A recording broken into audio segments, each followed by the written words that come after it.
नमस्कार दोस्तों, स्वागत है आप लोगों का हमारे आचार्य जागेंद्र मिश्रा चैनल में। कन्याओं को ऐसा खाना खिलाने से माँ दुर्गा होती हैं क्रोधित, घर परिवार हो जाता है बर्बाद। दोस्तों, चाहे कुछ भी हो जाए, कन्याओं को नवरात्रि में खाने में ये चीज़ कभी मत खिलाना। माँ दुर्गा होती हैं क्रोधित, घर हो जाता है बर्बाद। साथ ही साथ इस उम्र की कन्याएं ना हो। दोस्तों, नवरात्रि में कन्या पूजन का विशेष महत्व माना जाता है। बिना इसके नवरात्रि पूजन या व्रत कभी पूरा नहीं माना जाता।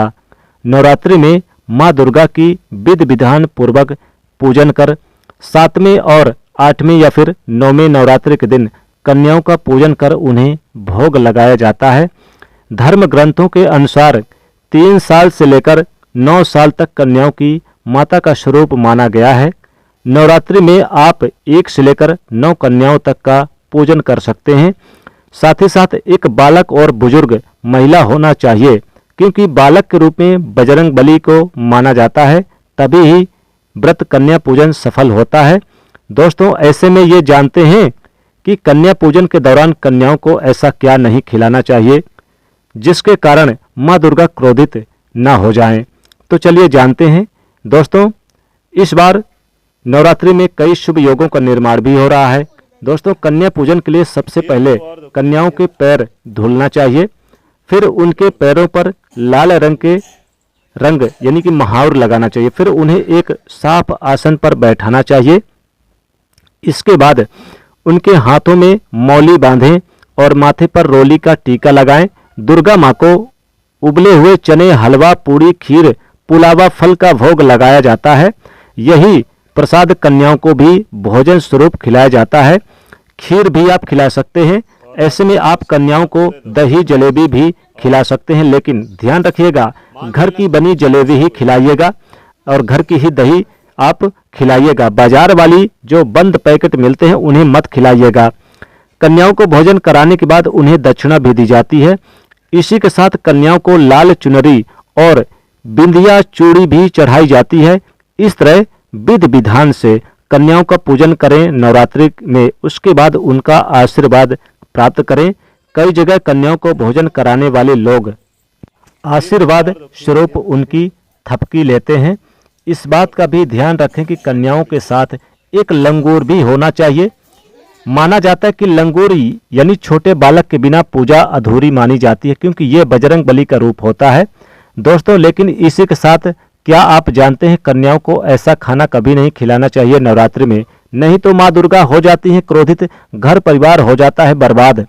दोस्तों, ध्यान रखिएगा, आप महापाप के भागीदार हो जाएंगे और माता क्रोधित हो जाएंगी, नाराज हो जाएंगी और पूरा घर हो जाएगा बर्बाद।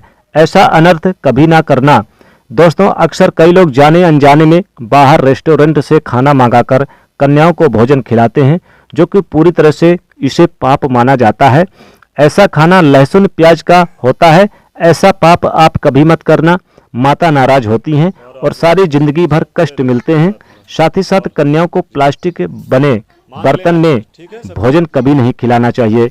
हमेशा उन्हें स्टील के बर्तन या पीतल के बर्तन पर या फिर पत्ते जो होते हैं उनके बर्तन में ही भोजन खिलाना चाहिए। बहुत शुभ माना जाता है। कन्या जब वापस अपने घर के लिए प्रस्थान करे तो उनके चरण स्पर्श अवश्य करें। ऐसा करने से यह व्रत पूरा होना संपूर्ण और सफल माना जाता है। कन्याओं को सब्जी भी नहीं खिलानी चाहिए, उन्हें मीठे पकवान ही खिलाना चाहिए। मीठे पकवान में आप खीर, पूड़ी, हलवा वगैरह यानी पक्का भोजन बनाकर खिला सकते हैं। इससे माता अति प्रसन्न होती हैं और देती हैं आपको वरदान। लेकिन याद रहे, कन्या हमेशा घर से खुश होकर अपने घर को प्रस्थान करें।